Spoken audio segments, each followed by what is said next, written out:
श्री चक्रधर स्वामी की जय।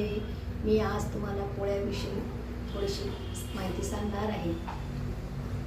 आज पोळा हा सण आहे, भारतातील महाराष्ट्र सण म्हणून साजरा केला जातो।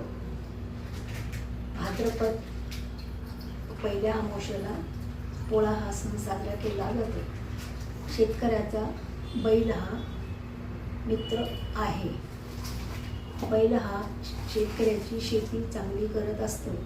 त्याला या दिवशी पोळ्याच्या दिवशी काहीही काम लावत नाही।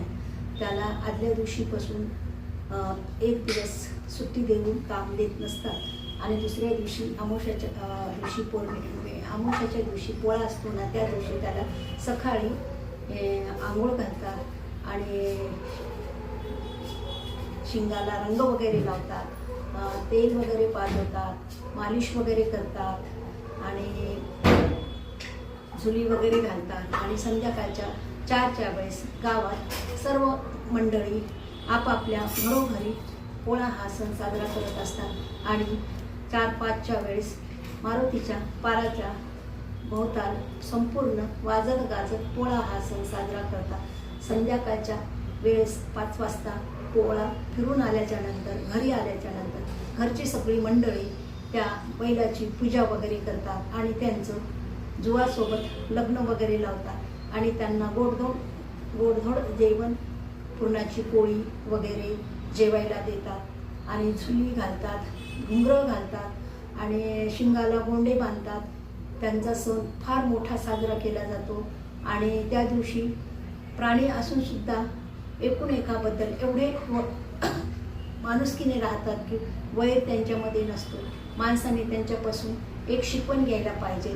माणूस हा माणसाने माणसासोबत कसं वागायला पाहिजे, माणुसकीनं वागायला पाहिजे, ज्ञानाने आणि प्रेमानं वागायला पाहिजे। प्रेम जर दिलं तर प्रेमच भेटत असतं। पण हा प्राणी आहे, बैल हा प्राणी कधी कोणासोबत भांडण करत नाही आणि प्रेमानं ते आपले राहत असतात, कधी वैरपणा करत नसतात। त्या दिवशी ते जेवणसुद्धा एखादा करत नसतो, त्याचा सण जरी असला तरी तो रुसून बसतो आणि शेतकऱ्याला कळतं की हा बैल आज आपला रुसला। मग त्यांचं जेवण वगैरे केल्याच्या नंतर लग्न वगैरे लावतात आणि परत आपल्या शेतामध्ये घेऊन जातात। एवढं बैल काबाड कष्ट करून शेतकऱ्याचं घर चालवत असतो, त्यांना माल वगैरे हे करत असतो, माल वगैरे सगळं पिकून देत असतो आणि शेतकऱ्याला जरी एखाद्या वेळेस काही हे अडचण असेल तर तो बैल हा प्राणी त्याच्यासमोर पुढे उभं टाकतो आणि त्याला कळत असतं, आधीच मुख्य जनावराला सगळं कळत असतं आणि गाडीचा आवाजसुद्धा ओळखतो।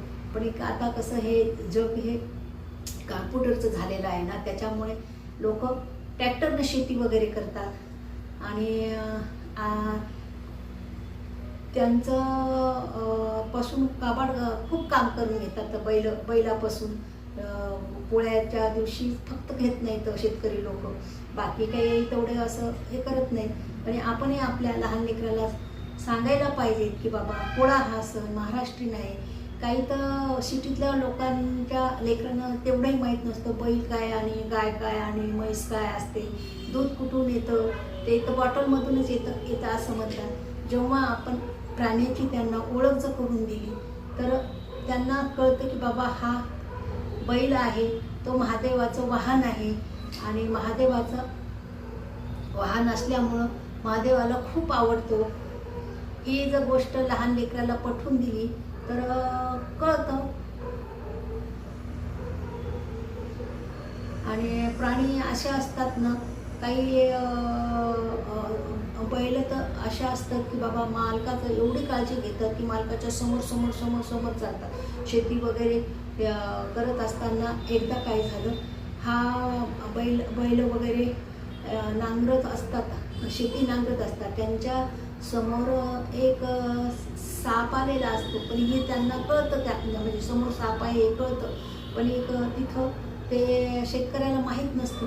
आपण आपलं नांगर हालतच असतो ना, तेव्हा त्याला जबरदस्ती हे करून मार देऊन पुढे ढकलण्याचा प्रयत्न करतो, तेव्हा कळतं की शेतकऱ्याला बाबा त्याच्यासमोर साप आहे आणि म्हणून आपले बैल पुढे जात नाहीत. का तर आपल्या मालकाला त्याच्यापासून नुकसान आहे, म्हणून बैल हा प्राणी मालकाची